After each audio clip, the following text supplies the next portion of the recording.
dramatic political upheaval, where the most valuable resource in this country has been plundered. It is then handed into the hands of the political elite, and this elite then become the richest in history.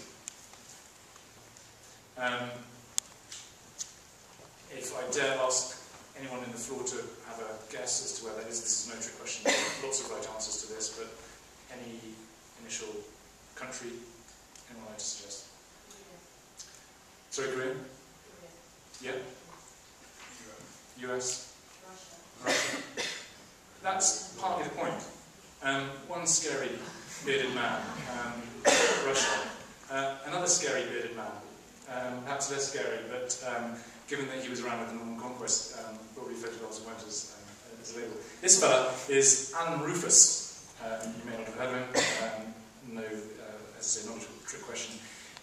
He was a friend of William the Conqueror, and when William the Conqueror came over, basically he passed about land to his mates, and Alan Rufus was a distant cousin of William the Conqueror.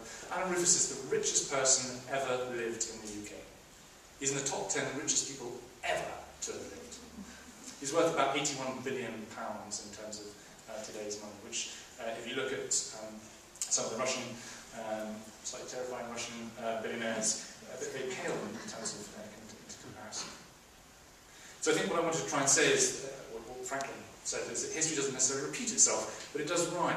And there's one thing that on this basis, in terms of before we think about what the future holds, that I wanted to share with you.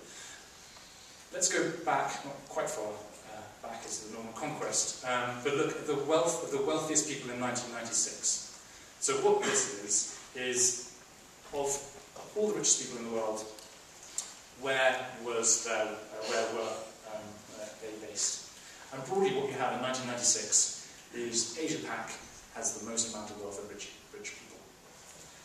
In second place North America, and third place Europe, and bring up or second, or fourth and fifth Latin and Middle East. Now, this was, at the time, as a result of what was called the Asian miracle. The East Asian tigers were this held out as the panacea of how every developing country should transition and create wealth. So much so that the hallowed IMF, the International Monetary Fund, decided to release a new series of reports that they called economic issues. And the point of the economic issues was to be able to say there's some really weighty things going on around the world. We want to tell Joe Public about how important and how relevant they are to their life. So we started off in September 1996 with this new report that the IMF had produced. And the IMF are the cleverest economists in the world. So we really everyone should look at this. And issue 1 was called Growth in East Asia, What We Can Learn. So the pioneering report was about what on earth we can do to model East Asia. So, fast forward 2 years, what does it look like? North America, the wealth of the wealthiest had just over doubled. Middle East, the wealth of the wealthiest had gone up by about tenfold. Latin America, just about doubled.